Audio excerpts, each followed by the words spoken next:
guys invited there? Yeah. Abayile to mina ngavele ngayidla. Oh. Yeah, mina did not. Ngavele ngavaya ngayidla.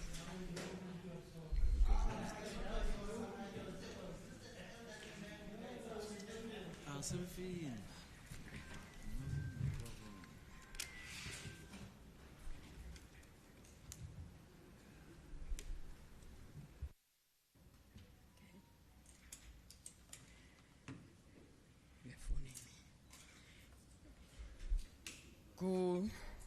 Good afternoon, ladies and gentlemen of the media. My name is Nondando Noluchungu, the chairperson of the Economic Freedom Fighters. With us today, we have the Deputy President, Godrich Gadi, and Ompile Mahotwe, our Treasurer General, and our SG, Marshal Dlamini. The person that is not here today is our DSG, the Deputy Secretary General. She is on sick leave, and we wish her speedy recovery. I am now going to call upon our CIC, Julius Malema, to come and address us. Thank you.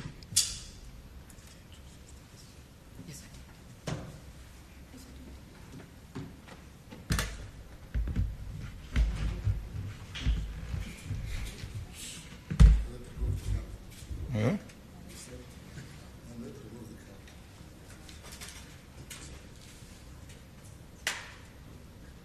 It will be better. Yeah. Thank you very much, and members of the media, members of our staff, and the colleagues who are here, the fellow South Africans. The one who was introducing people earlier is Nontando Noluchungu, the national chairperson of the EFF. The Economic Freedom Fighters is pleased to announce the successful conclusion of the first plenum of the Third National People's Assembly, as well as the first Central Command Team meeting following the Third National People's Assembly, which were both held in Bela Bela, Limpopo, from the 30th of January to the 2nd of February 2025. These critical gatherings were attended by the newly elected Central Command Team members, Provincial Command Team members, as well as all members of mayoral committees from across the country. The meetings served as a platform to strengthen organizational unity, assess resolutions adopted at the Third National People's Assembly, and finalize critical deployment that will guide the movement forward. Additionally, the first plenum officially declared the theme of the year 2025 for the EFF as the year of the picket lines, and declaring that it will be a year characterized by service delivery and grassroots activism. This clarion call comes after a resounding and successful Umntwana Eskoleni campaign ran by the EFF, which saw EFF public representatives descend on schools and help needy schools with infrastructure and donations of laptops, school shoes, and uniforms, while ensuring no learner is barred from accessing education due to their financial background. We therefore call on all structures to heed the call to service our communities towards total and decisive victory in the upcoming 2026 local government elections, as it is the return to the picket lines that will ensure that the EFF remains a weapon for total liberation in South Africa. The plenum received presentations from industry experts on the economy. A presentation was made by former Statistician General Dr. Padi Lehotla. On communications, a presentation was made by the industry expert Lerato Tsenkeng, and on leadership, presentation was made by former University of Cape Town Vice Chancellor and renowned scholar Dr. Mamokgethi Phakeng. The presentations proved as vital and insightful sessions which gave objective critique and praise of the EFF in relation to broader society and prevailing conditions. The President and Commander-in-Chief of the EFF further inducted all those who were present at the plenum with a focus on the character of the leadership required within the EFF and the principle of discipline, selflessness, and servitude to our people. The Central Command team meeting began with the introduction of newly elected CCT members who were inducted by the Commander-in-Chief, Julius Malema, along with provincial leaders and MMCs. There was the presentation of the NPA closing report and resolutions which were adopted at the 3rd National People's Assembly, followed by the elections of a new War Council. Additionally, deployments were made on provincial, departmental, and CCT committee levels. The link to the 3rd NPA resolution, the newly adopted constitution, and the Revolutionary Code of Conduct will be available to the media and the public after this press conference in the press statement which will be circulated. Some of the key resolutions from the 3rd National People's Assembly include the dissolution of regional command teams, RCTs, and the EFF Student Command, which are effectively immediately. Guidelines were presented to the Central Command team for the establishment of the sub-regional command teams and for the establishment of the EFF Youth Command, which will be distributed to all structures in due course. A provision has been made to ensure that the EFF Student Command remain with its status in institutions of higher learning where the organization won SRC elections, to avoid attempts by enemy forces to nullify their democratic victories of the EFF Student Command on campuses on the basis of the dissolution. Once the status as the EFF Youth Command is confirmed, elections will then be contested with the status of the EFF Youth Command. The following key deployments were confirmed to ensure robust leadership across the country and provinces. The President and Commander-in-Chief and the Secretary General are deployed in all provinces of South Africa for organizational work. The Deputy President, Godrich Gadi, is deployed to Limpopo, Gauteng, and Northwest. The Deputy Secretary General, Liane Mateis, is deployed to the Free State and Mpumalanga. The National Chairperson, Nontando Noluchungo, is deployed to KwaZulu-Natal and the Northern Cape. And Treasurer General Umpile Mauto is deployed to the Western Cape and the Eastern Cape. The following commissars are deployed to the following provinces: Eastern Cape, Commissar Veronica Mente, convener; Commissar Nokthula Nkonkobe, Mazwe Blose, Surprise Kubaye, Rosina Komani, Inam Kula, Natasha Ntlangweni, Andrews Arnolds. Free State, Tlengwe Mkhalepi, convener; Yolanda Luzipho, Dr. Susan Tembekwayo, Chumani Matiwani, Mbali Dlamini, Muzikhoza. Gauteng, Thembi Msani, convener; Sinawo Tambo, Dr. Mugeni Chwaku, Sibongile Kaula, Betty Diale, Letitia Aris. Mpumalanga, Sam Matthias, convener; Rendani Munyai, Nkarisang Leu, Mzubanzi Dambuza. KwaZulu-Natal, Popi Mailula, convener; Mketo Kolanisi, Ngobile Mhlongo, Benjamin Disulani, Tebo Mokwele, Lerato Tito, Matapele Siwisa, Sitle Lonzi, Nazir Paulsen, Babalwa Mathulelwa, Naledi Chiro Mpongose, Lancel Command.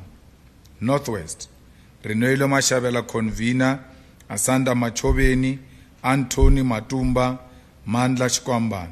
Northern Cape, Vukani Ndlovu Convener, Lita Sibula, Itane Mikwebo, Polnita Marias, Lipolo, Amanda Mondlane, Kosi Constance Mukonto.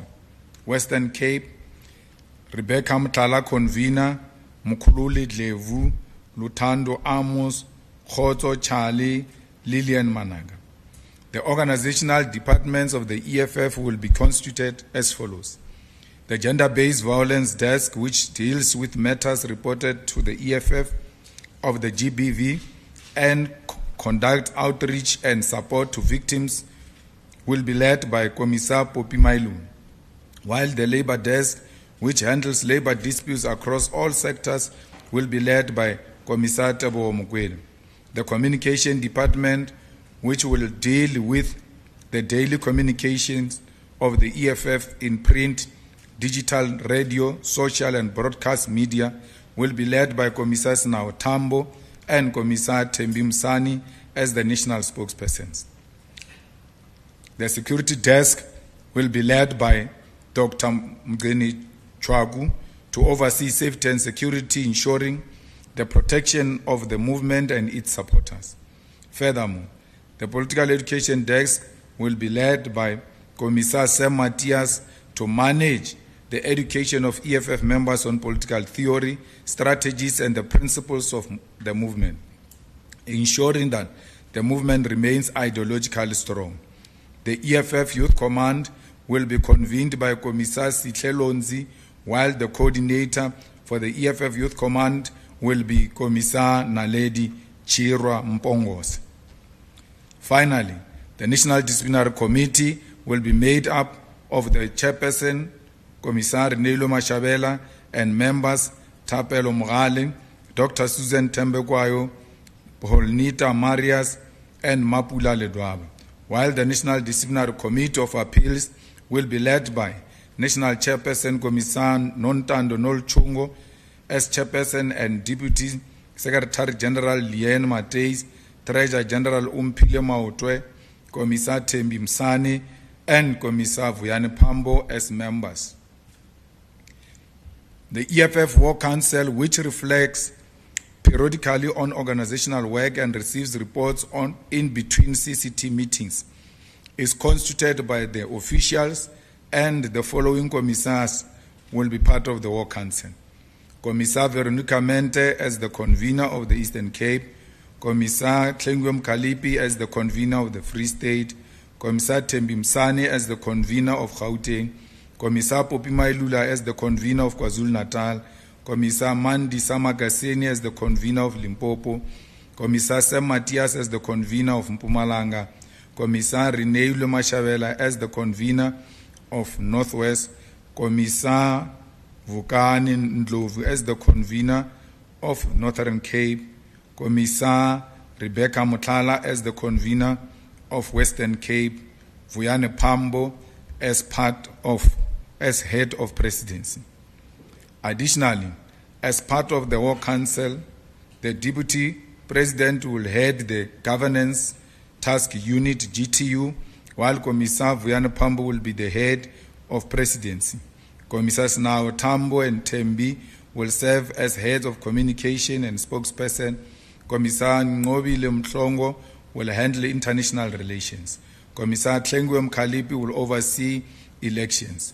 Commissar Mampuru will manage mobilization and organizing efforts. We are proud of the trusted leadership chosen to steer us forward, and we eagerly anticipate the bold actions they will take during their tenure.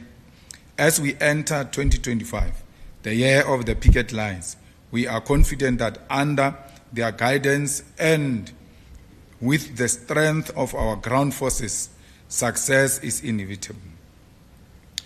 The EFF remains firm in its stance that the deployment of South African National Defence Force to Democratic Republic of Congo is reckless and unjustifiable. With the increasing hostilities involving M23 rebels it is imperative that South Africa withdraws its troops to ensure their safety. The escalation of tensions presents a clear risk, and it is unacceptable for our soldiers to be caught in a conflict where their presence does not serve the interest of peace in the region. Furthermore, should it be established that Rwanda deliberately targeted South African forces, then President Cyril Ramaphosa must act decisively. South Africa cannot continue diplomatic and trade relations with a nation that undermines its sovereignty and endangers its citizens. If Rwanda is found to be directly responsible for the attacks on South African troops, then all trade agreements and engagements with the country must be revoked without any hesitation. The embassy of Rwanda should be closed with immediate effect, because we cannot share the soil with the people who have blood of South Africans on their hands. Our reluctance to engage in warfare should never be mistaken as a cowardice, and our call for a retreat should never be confused as fear. Should the threats and attack on the South African National Defence Force persist while we call for peace and diplomatic resolution of the conflict continue, then South Africa must defend itself. To state the sovereign right of self-defense in the face of provocation is not warmongering, but a necessary caution that South Africa must and is able to recollect its strength and defend itself should it be necessary. The EFF has noted the threat by the President of the United States of America, Donald Trump, who has issued a threat to cut foreign aid to South Africa and impose sanctions on South Africa for adopting legislation that permits the expropriation of land without compensation and implementing policies that addresses historical race-based inequalities in our country. The statement by Donald Trump is offensive and undermines our sovereignty, and is a reminder that our reliance on foreign aid and foreign direct investment surrenders us to the will of imperialists who use money to dictate the economic and policy direction of Africa. We want to make it categorically clear to the President of the USA that we are going to expropriate land without compensation and pursue legislative measures to do so, and no threat will stop us. His misinterpretation of the Expropriation Act, which is a mild and cosmetic intervention, is an assessment of a measure that is going to be pursued through the amendment of our Constitution as South Africans, and there is nothing he can do to undermine our independence. The EFF reiterates its position that we must build state capacity, build a strong agricultural and industrial nation which will not depend on the West, and intensify trade relations with progressive nations such as China, Russia, and nations within BRICS who do not use foreign policy as an instrument to impose their will or bully other nations into submission. The EFF has welcomed the ceasefire in Gaza following the massacre of Palestinians by apartheid Israel and what can only be described as a genocide. For too long, the world has turned a blind eye to the human rights atrocities in Palestine, which include the killing of women and children, bombarding of hospitals, schools, and religious sites of worship, and displacement of Palestinians from their rightful land.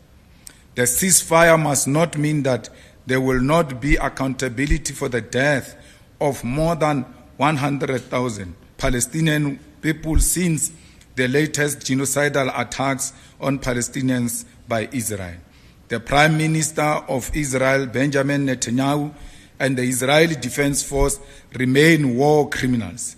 The warrant of arrest issued by the International Criminal Court, ICC, against Netanyahu must remain enforceable, and South Africa must lead by example by implementing the resolution of the Sixth National Assembly, which include the expulsion of the Israeli embassy from South Africa and cutting of all diplomatic ties with Israel. The EFF notes the drastic improvements in the city of Tshwane since the removal of the Democratic Alliance from governance. For 8 years, the DA controlled Tshwane, but their tenure was marked by systematic neglect of black communities and extreme fear-mongering that black leadership from the EFF will ruin the city. However, they oversaw the collapse of critical services and left behind the city in ruins. Since the DA's removal in 2024, Tshwane has made a significant strides. The EFF's MMCs have ushered in an era of progressive governance, demonstrating that the DA's absence does not equate to the failure of government. For the first time in years, the people of Hammanskraal have access to clean drinking water, a basic necessity that the DA failed to provide. The city is cleaner and safer, and residents' concerns are attended to daily. The improvements seen in Tshwane stand as evidence that the DA governance model was never about service delivery for all, and their removal has allowed service delivery to thrive, proving that governance is more effective without their divisive, exclusionary policies.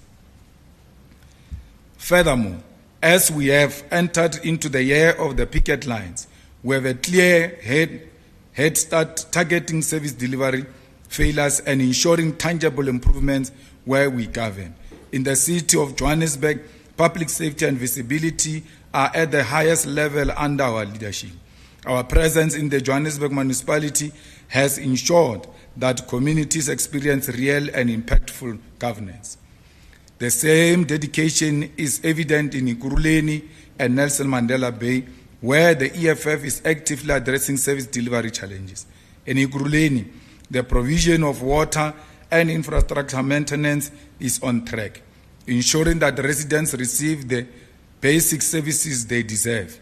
Meanwhile, in Nelson Mandela Bay, the EFF is making significant difference for the indigent, particularly old age homes, by facilitating the cancellation of their municipal debt.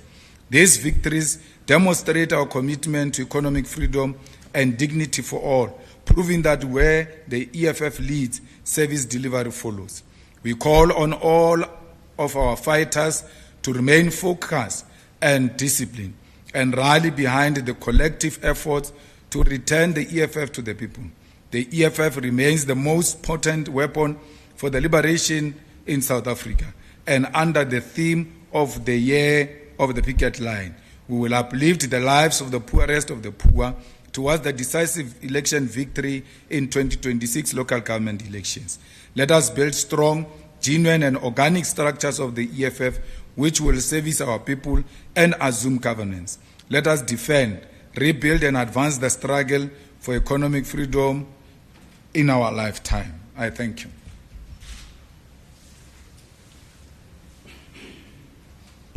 Thank you very much, Commander-in-Chief and the officials. We'll now open the question and answer session. My name is Sinawa Tambo, National Spokesperson of the EFF. We'll start with the first round of hands.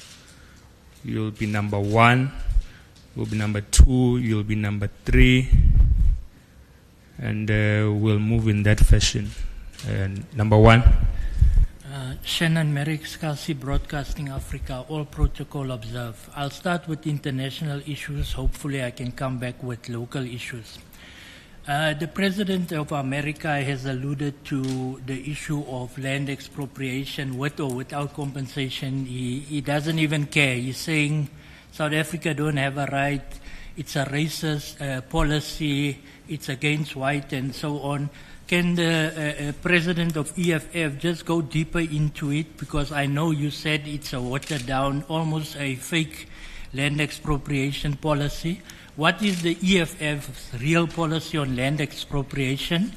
To Elon Musk, the owner of social media, the richest man in the world, has an issue with BEE, broad-based black economic empowerment in South Africa. He's also say that policy is not up to standard, his standard, whatever the case may be. What is the EFF's position on broad-based black economic empowerment? Last but not least, China launched DeepSeek, the latest AI technology. It took America, it took the world by storm. The war between Palestine and Israel was done by missiles, AI technology, and so on. As you alluded to as well, SABC is struggling to launch an app, just to run an app for media. What do you think South Africa should do in terms of AI technology? Thank you. Thank you. Number 2. Samkela Masego from the SABC. On the issues of local government, just the EFF's point of view on the removal of the mayor, of the district mayor of CDB, and ultimately your next position when it comes to Mfuleni. What is your posture on that particular aspect? What are the negotiations around the recomposition of the EXCO of the CDB district and Mfuleni? Secondly, on the deployments of the conveners of provinces, looking at your electoral outcome in KwaZulu-Natal, what are some of your priority areas in trying to claw back the lost ground, particularly with the deployments you've made to that particular province? Then lastly, on international relations, the government of the day, the government of national unity, do you perceive it to be reneging on moving away from the West, particularly with the spats that are now being out in the glare with President Donald Trump of the United States basically issuing those threats to South Africa at this point in time? Do you see the current administration working with the West or moving towards the South-South bloc and towards the East? Thank you. Number 3. Thank you very much. Moluku Mloto is my name from ENCA. Just 3 quick questions, starting with you calling on South Africa to take decisive action against Kigali should it be found that they actually killed our soldiers there. Are you only limiting this to the cutting of diplomatic ties, or are you calling on South Africa to pick up arms and essentially confront Rwanda should it be determined that indeed they killed our servicemen and women? Second question on developments coming from Washington. How would you respond to the views that says as much as South Africa, we have a right as a sovereign country, we have a right to develop our policies and our legislation and choosing our international friends. On the same token, those who possibly do give us funding in whatever form also have a right to determine who they give their money to, and we should live with that. Lastly, you are governing with the ANC in a few metros. I don't know whether you have, because you at some point you did openly say that you would still want to govern at the national level.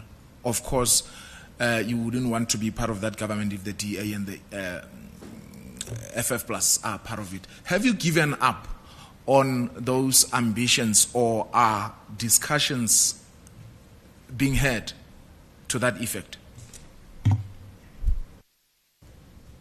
Thank you very much, President.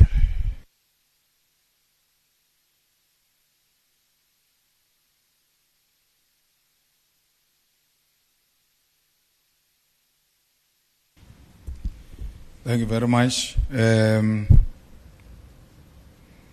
EFF policy is the expropriation of land without compensation, and we make no apology about it. It's actually our first non-negotiable cardinal pillar. And the Expropriation Act, as signed now recently by the President, is nowhere closer to that. If anything, it tries to justify the compensation, that properties can be expropriated, land can be expropriated, but there should be compensation, and condition of expropriating such is that there should be, expropriation should be in the interest of the public, for public use and public interest. So it has watered down what we have been asking for, because ours was a complete no-no on the compensation, but equally complete no into excluding the whole thing to public interest and public purpose. Because we want to take land and give to the landless so that they can produce for their own sustainability, but for the sustainability of South Africa and the world at large, because we think it's the right thing to do. BEE, broad-based economic empowerment, it's a policy that should be implemented, whether there is Elon Musk involved or not. It must not be a policy for certain people and a policy for other people. Whatever Elon Musk wants to come and do here, he must make sure there is participation of the previously disadvantaged people. Black people must participate in that transaction. Well, you know, we always put an emphasis that there should be more money into research and innovation if we are to, keep up with the AI. China has got capacity to overtake America because they've invested a lot in innovation, in research, and they've come to appreciate that AI is here to stay and it will be with us for quite some time. So it doesn't, take us, it doesn't take anything away from us if we're to put the necessary resources, because our children, despite the fact that they are learning in difficult conditions, they are talented, and that talent needs to be harnessed and channeled in a right direction. We supported the removal of the mayor of Sidibeng, and Imfuleni was supporting the removal, because if you want to know a typical example of a corrupt, collapsed municipality, you must go to Imfuleni. You sometimes say Johannesburg inner city is gone, it's rotten. When we agree with that fully, we have no doubt about it, and we have always engaged the ANC about it, that something needs to be done. Unfortunately, we are not given that responsibility. It's not our department. It's like the Department of Roads of Kenigunen, who goes around showing people that the trees have fallen. I mean, one tree in a suburb, and then he makes a big issue out of it because he's challenged. He's running out of depth. He has no idea what is he doing there. He thought that department could be converted into department of sushi and entertainment and anything of that sort. And he got more than what he bargained for. That's why you can't succeed to fix robots. It's not a duty of public safety to fix robots. It's Kenikunen, and you all speak about it. The robots are not working, but you never dare to call Kenikunen out. I don't know whether it is because there's something you are smoking with him or what, I don't know. But the guy is just incompetent and lazy. He can't fix a robot. There are potholes all over Johannesburg, potholes.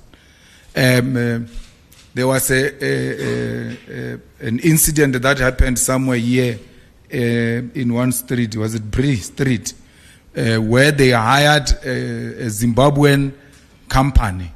That time department is led by Mabahambe, but Mabahambe, the first opportunity they got to get a person to tend and come and fix a road, they hired a Zimbabwean person.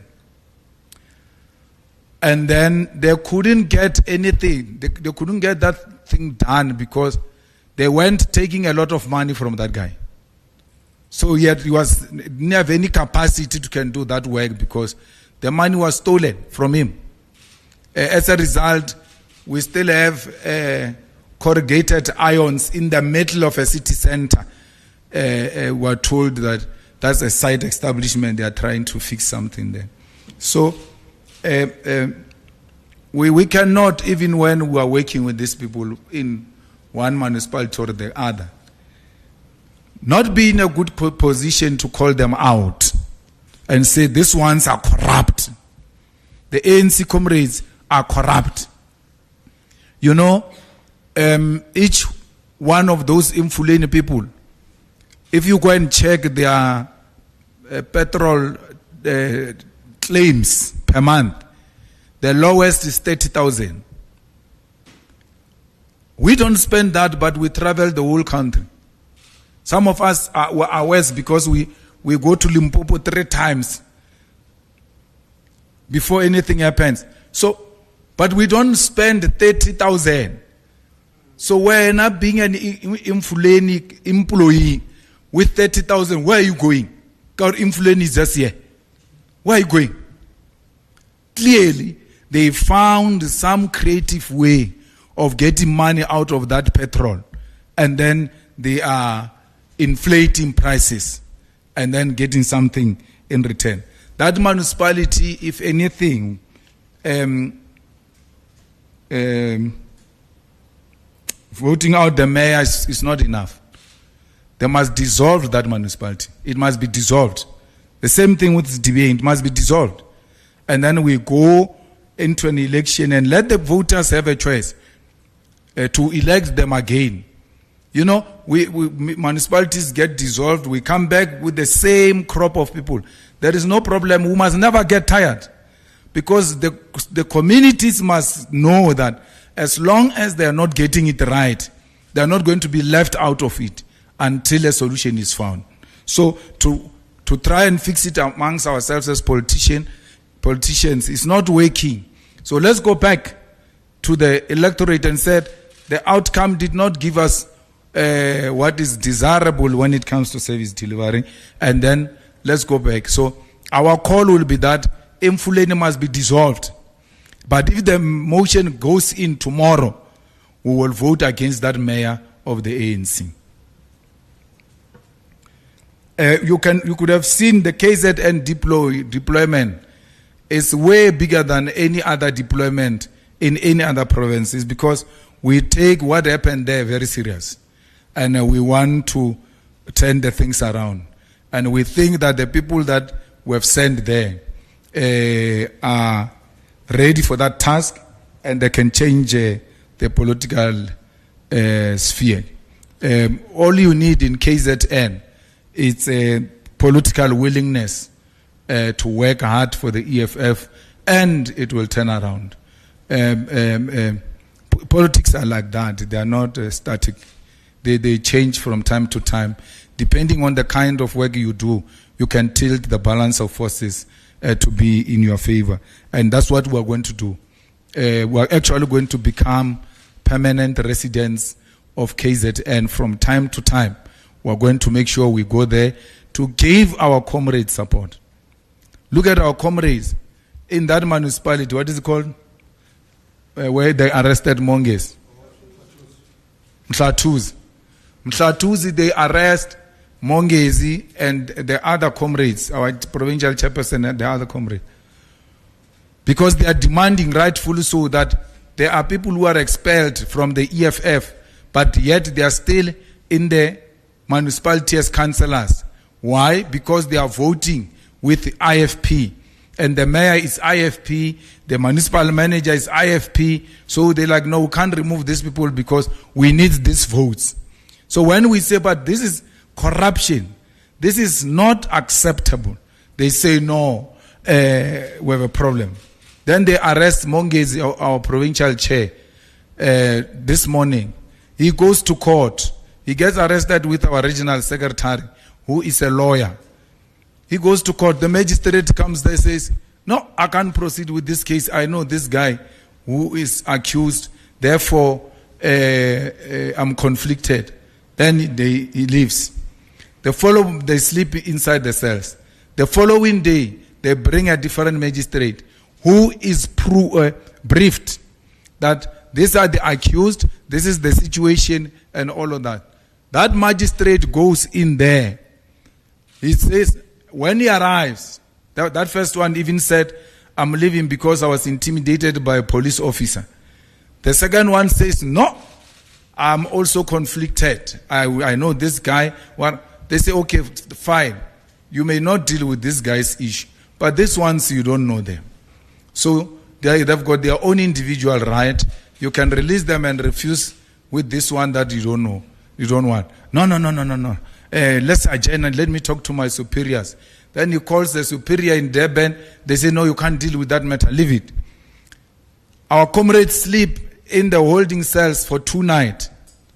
And the following, after we made noise and called everywhere else and say, but there is no such a thing. We've been arrested, many of us, at times.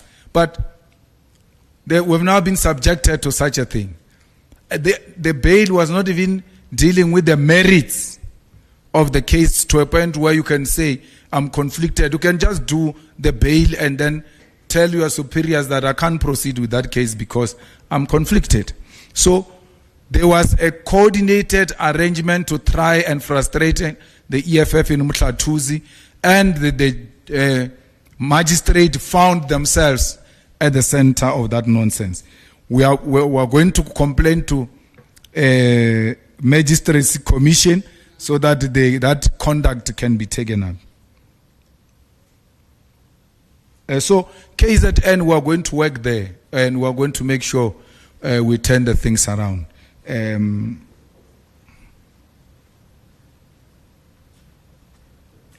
We've made it very clear that we are more than prepared to join the ANC and work in the government of national unity.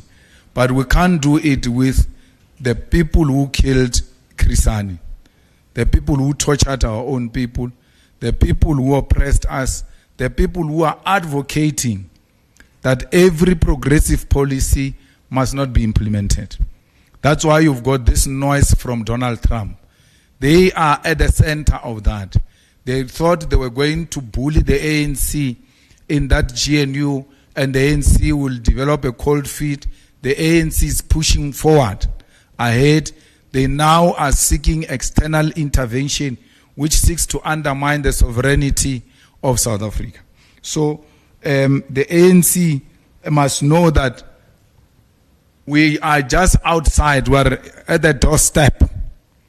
Once they remove the DA and they want a partner, we are in. There's no government that is going to collapse here because Helen Zille says so. We're not going to hear from Helen Zille. So, yeah. Look, we're being modest when we say if Rwanda is found that it has killed our soldiers, it must be held responsible. It was Rwanda. It was Kigali, it was Kagame who killed our soldiers. The support he gave to M23, and that M23 acting in a disrespectful manner they did to the South African soldiers. They knew they've got a backing of Rwanda. But now, why do you want to treat Rwanda like it's a friend, like it's progressive? Rwanda was prepared to take immigrants from London at the exchange of money. They are the ones who are working with imperialist forces to want to undermine DRC. We're not saying the government of DRC is perfect, but it cannot be undermined the way the guy is doing. Kagame and Museveni. So Kagame has got blood of South Africans on his hands, and nothing is going to change. Now we're told the bodies are decomposing. There's no clear passage to can go and collect the bodies. They've captured the South African base, by the way. And they're not telling you this in confidence. They keep on talking as if things are fine. Things are not fine. They've captured the base next to the airport. What is that airport? the Goma airport. Our base is captured there. Our soldiers are under the supervision of M23. When they want to go to a toilet, they ask for permission from M23 and they accompany them to a toilet. This were told by a soldier on the phone. Deputy President of the EFF was there. He says the only thing they haven't done to belittle us and make us more humiliated and violated is that they've not taken our guns. That's the only thing. But even if they carry those guns, what can they do? You're going to shoot and run away. Because you've got soldiers inside your camp and more soldiers outside your camp. So there's no need. They know you can't do anything with those guns. So they've destroyed the South African army. You could say we cut the budget, but you still send soldiers outside South Africa. You still send soldiers outside South Africa even when you don't have budget. You must first deal with your house first to be in order before you can go and help other people. South Africa's army is not in order. Someone was saying they've released fighter jets, hey, on good road. There's nothing, there's no fighter jet, nothing. Till today, there's nothing. Where is that Roy Falk we're told growing up that is the best fighting machine? Where is it? Grounded. And then because this failure is done by favorites of the establishment, they are not exposing their failures. If it was a different government, for sure, the pictures of those soldiers of South Africa who are captured were going to be circulating now. The reason why we no longer see those videos of South Africans, they took phones away from them. They no longer have phones. So there is a big problem. We have no capacity. That's why I'm not saying let's go and attack. I'm saying withdraw. Let's regroup. Let's regroup and retrain. And if Rwanda has got anything to do with this, let's go for them. Because we're not going to have Rwanda dictating to us. And Kagame speaking to Cyril the way he was doing. We know Cyril is weak, but he remains the president of our country. The way he was addressing Cyril, he was addressing us. He can't address us like that. He can't kill our people and not be challenged on that. And SADC agrees that the Rwandan army had something to do with what is happening there. Who is the commander-in-chief of the Rwandan armed forces is Kagame. We are not saying DRC is in a good hands and therefore it's just being provoked. By how DRC has dealt with issues in Eastern DRC is something that needs to be resolved if we're to have a permanent resolution into that crisis. But to undermine colonial borders because you think you've got a backing of France and all imperialist forces to an extent of challenging the biggest army, South Africa, they've undermined us to the extreme. And South Africa, at some point, it might not be today because we are not in a rightful position to do so. Let the soldiers come back. Let our brothers and sisters come back. Let's give them a dignified funeral. And as part of a mourning nation, that demonstration by army at the opening of parliament was not supposed to come. They were not supposed to have that parade on Thursday during the State of the Nation address. You are going to parade what, man? Again, parading is to show us how capable you are. You are exposed. They're going to be intimidating us there with 21 gun salute as if they can use it anywhere else. It can only be used there during rehearsals. So if I was in the army, I would suggest even parliament, we don't go. We must be ashamed. The only way we are going to reclaim our dignity is by receiving those dead bodies, bringing back the soldiers, giving the dead bodies a dignified send-off, and regrouping and retraining and putting a very strong team that will go back and reclaim South Africa's place in the continental politics, because as things stand, we're a joke.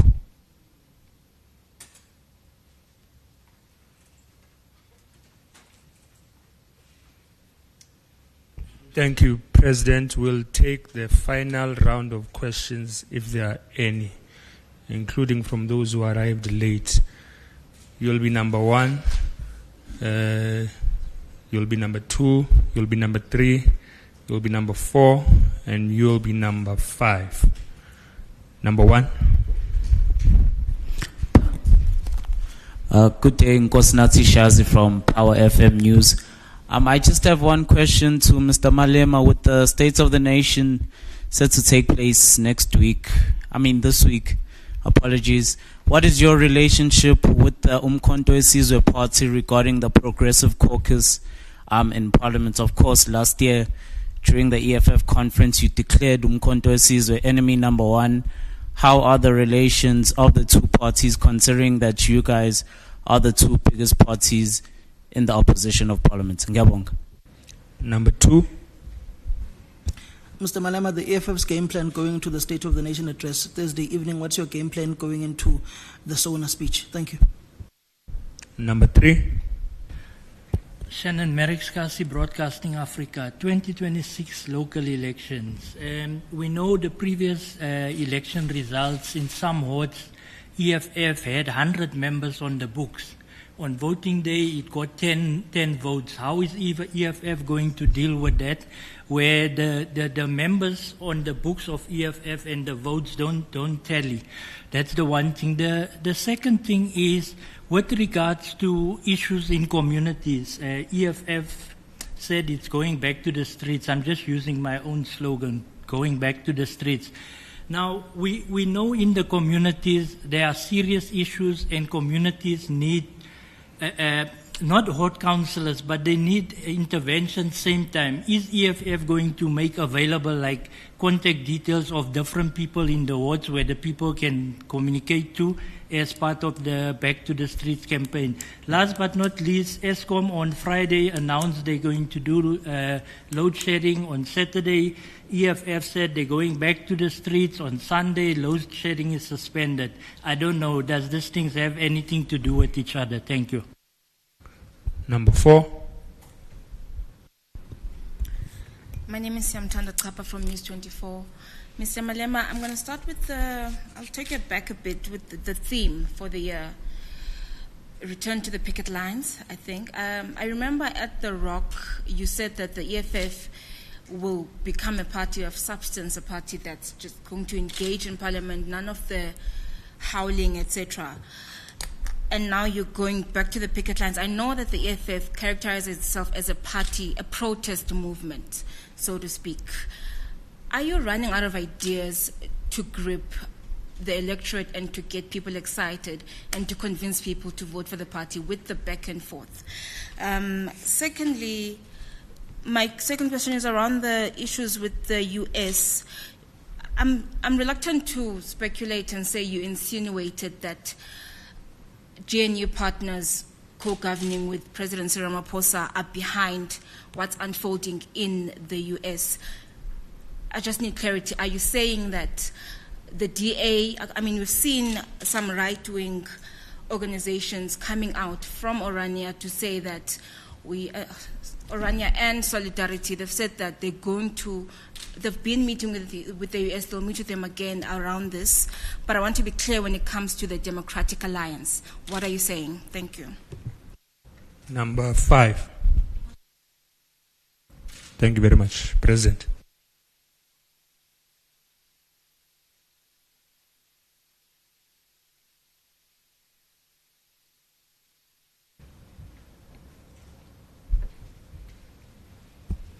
We're not members of MK. We're going to Parliament as EFF. As to what happens with MK, I don't know. We don't know anything. We don't have anything that has got to do with MK. It just happened that we sit next to them in Parliament, and when issues are raised, we don't first listen to what MK is saying before we can formulate a view.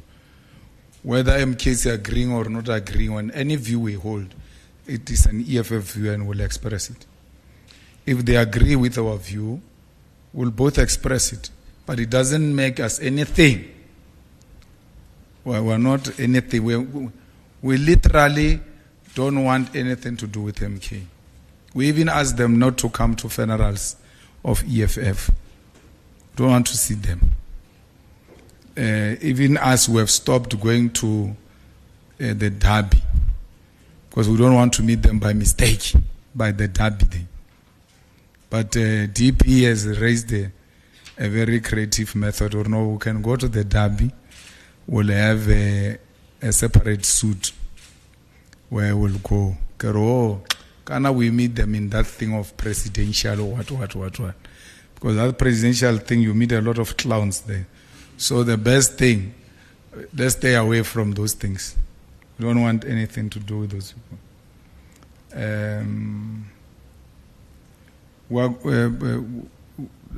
This will be the second State of the Nation address by the President after the elections.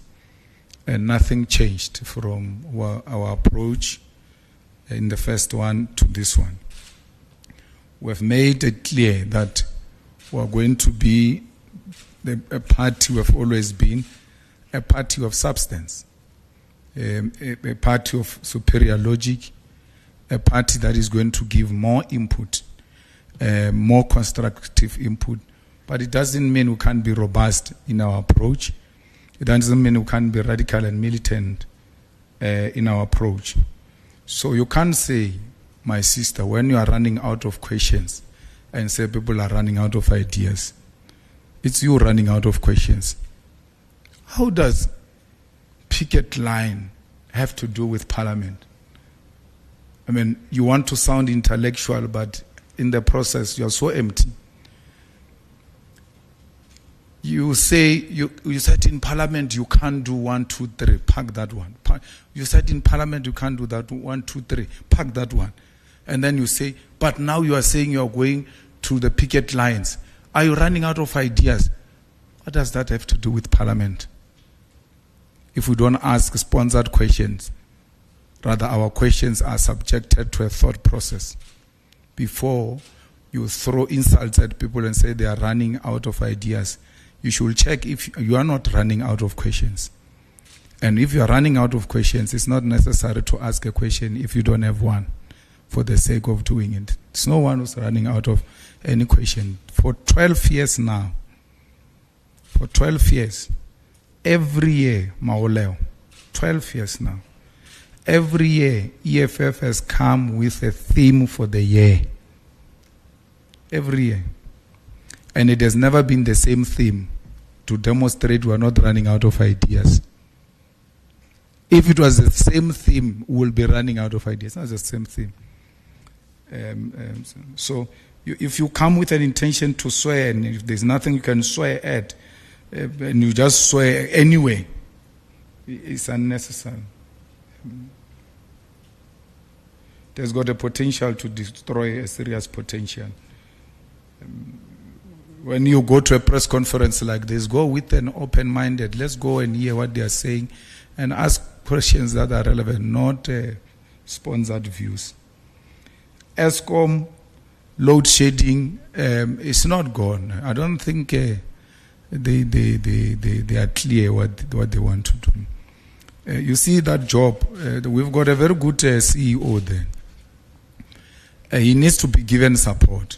And all kinds of support must be given to him. But that celebrity wanna-be mayor must know his limit.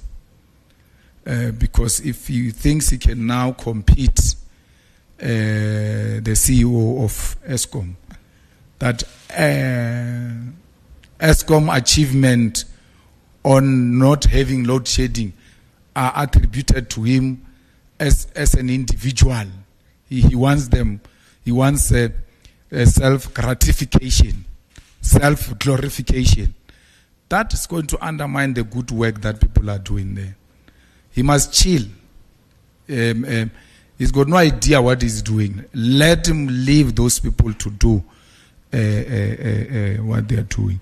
And we've got full confidence in the CEO of ESCOM, and we hope that he will not disappoint. We hope he will, within a short space of time, give us a permanent solution, because there must be a permanent solution out of this. The GNU partners are working with USA. They are working with the USA, because how do you differentiate Freedom Front Plus from AfriForum, from Solidarity, from Orania, and all manner of things? And if you come to a conclusion that these things are one, their principal is the DA. I'm saying to you, the people here who are using scare tactics, hoping that the ANC will develop a cold feet.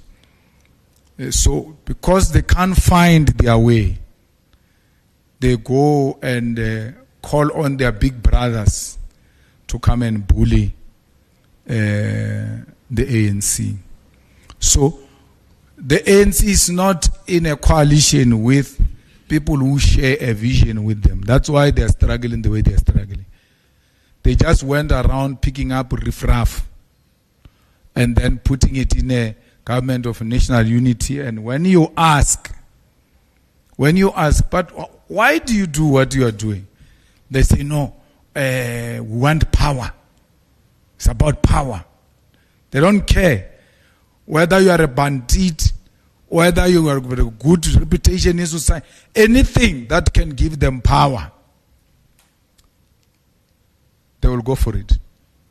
They are working with parties that are giving our children drugs in El Dorado Park, feeding children drugs, and everywhere else.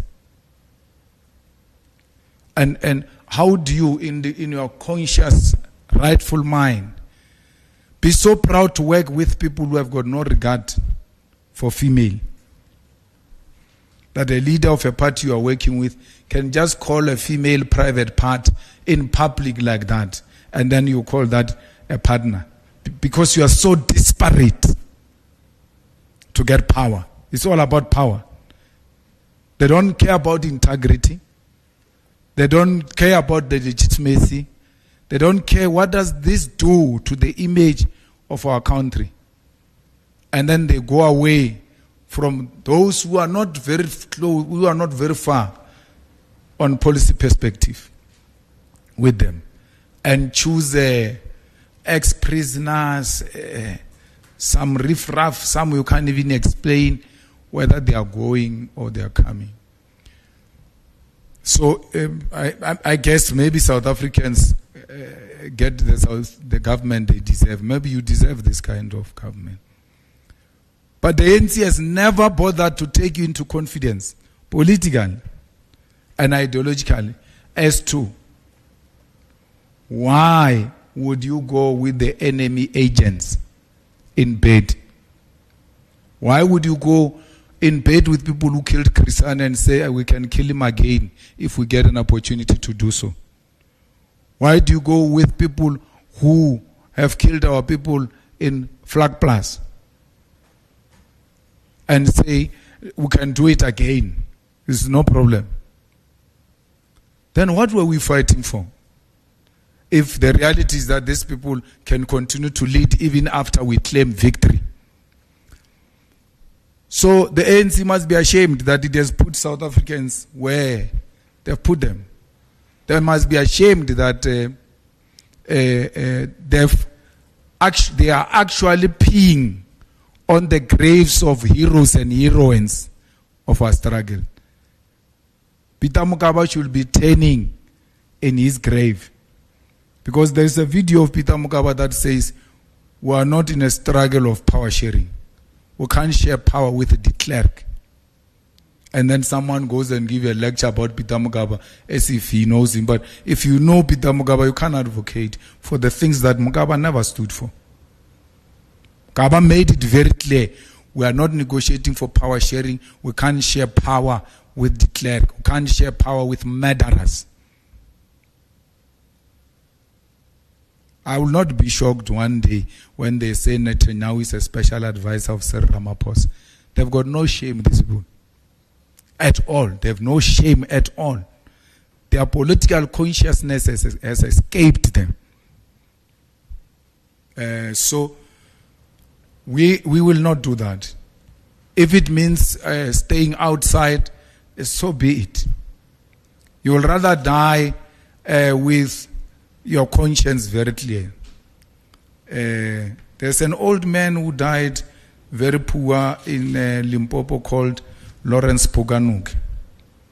He was in Robben Island, an astute intellectual, very clear on Marxism, on Lenin. Ideological clarity was something else.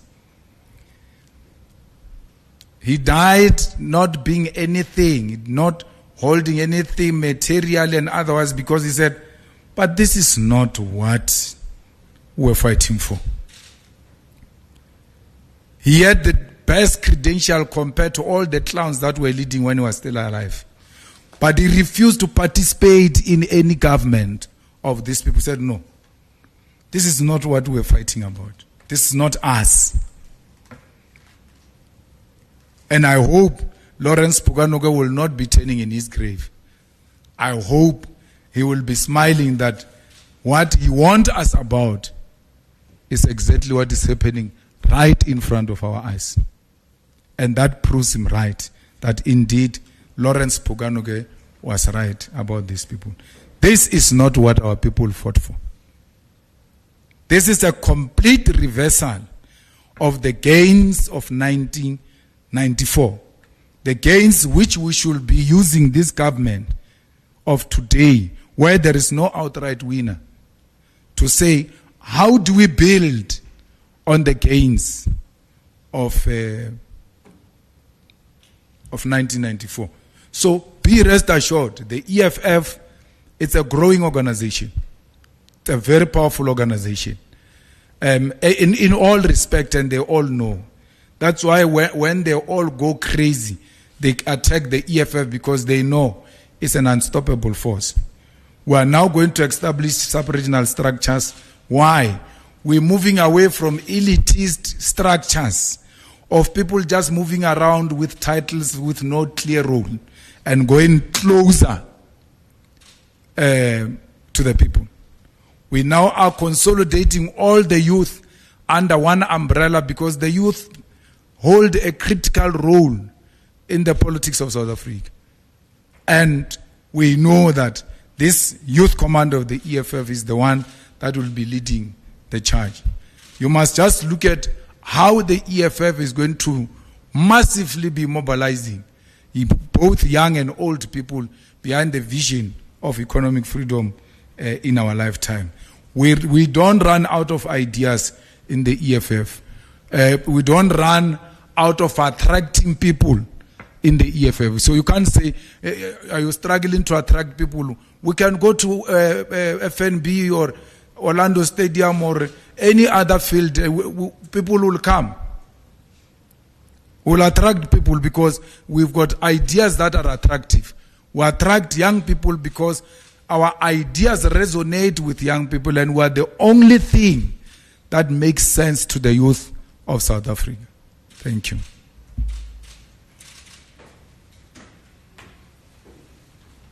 Thank you very much to the Commander-in-Chief, members of the media, the officials, and people of South Africa. That concludes the EFF panel. press conference.